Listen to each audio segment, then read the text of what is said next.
Hi everyone, I'm Begum, and today I will present you organizational change and how it affects personality as well as personal life. For explaining more clearly, I will present an issue my dad used to have. My dad is an architect who learned most of the tricks and operations from his dad by experience. He used to work on raw papers rather than computers or other technological devices. He likes drawing because he thinks this is how real architects do. However, for the last 10 years, there is a big development in technology, and most new architects use computer-based softwares.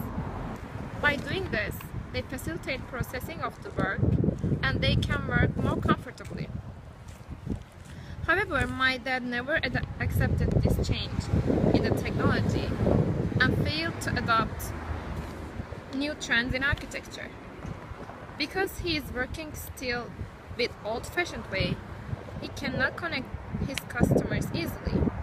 He has to draw the same things over and over again, and this way is not practical and time-consuming. He's not working with computers. His work ends later than his competitors.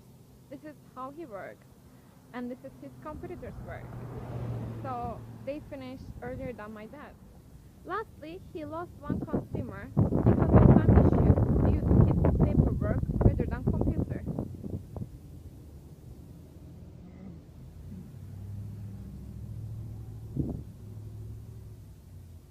Those failures in workplace and his resistance to adapt changes cause stress in his personal life as well as in our family. When he comes from work, he usually thinks much more than he used to. And he is usually nervous right after work. He reflected his stress to our family life too. He is aware of the fact that technology is moving and he has to adapt some technological changes to workplace. But he decides to change because of his work's emotional implications to him. He knows that he has to improve the quality of his life and he is hungry for something better, but he cannot embrace the disciplines required to change. So he was kind of stuck. I concluded that my dad is at season of drought. He is deciding to change and he doesn't want to change stage.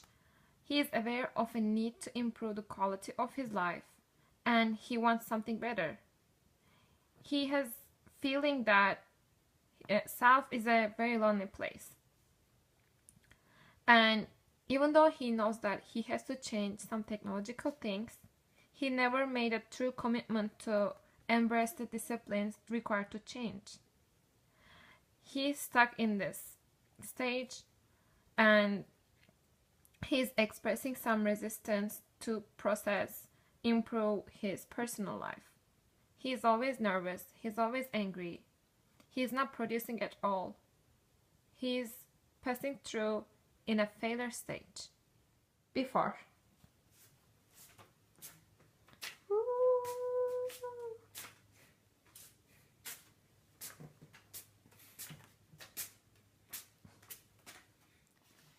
Since he is resistant to change and doesn't want any technological improvements, he was having some troubles in the failures in the workplace.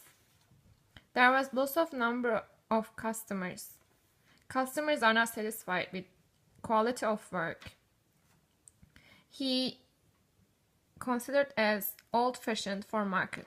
He is not even in competition anymore. Loss of profit and income was inevitable for him.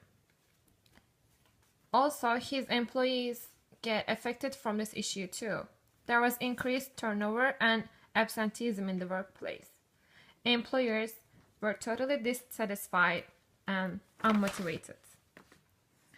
As his work life gets worse, his personal life was getting bad too. He was usually sad, he was usually stressful, he was nervous. He was getting unhealthy too. He has whites in his hair and he has terrible headaches due to stress. Worse, he started bad addictions like smoking and drinking. He was not even with us, with his family. He isolated himself from us, from family. He was just drinking, smoking, and trying to get away from this emergence change by those issues.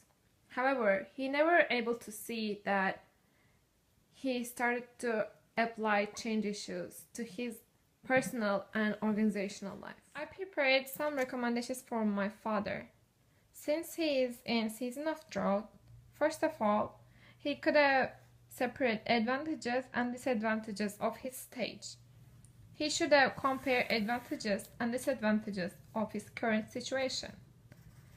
He could have listed all the things that which are advantage and which are disadvantage, so that it is easier to rationalize facts. After that, he can realize easily how resistance affects his work improvements, how he's stuck, and how he can't move forward. If he states advantages and disadvantages, it's easy for him to see that he has more disadvantages than advantages, so that he can accept change more easily. The second recommendation for my dad is forecasting. He could work with future orientation. He could be future seeing. He should compare old-fashioned style to the contemporary environment. More, he should forecast and learn new technological implications, since he is a manager as well. A manager and leader should be should be future oriented and should do forecasting well. He should see future and he should be technology oriented, since architecture is an improving business and it always needs new technological implications. For competing with competitors and for competing with new architectures, he could have worked future oriented. My third recommendation from my dad is he has to get advice. Rather than working alone without any technology, he could have hired a modern or entry-level architect so that he can work in his own style and get advice from someone who knows modern style. This will allow to combine old style and consumers with new and modern name. He needs someone who uses new technology, and since he already has his own old consumers, he just needs to combine old consumers with new consumers with new and modern name. He needs someone who uses new technology, and since he already has his own old consumers, he just needs to combine old consumers with new technology. For watching my presentation. I hope you guys enjoyed it. It was so much fun to record it.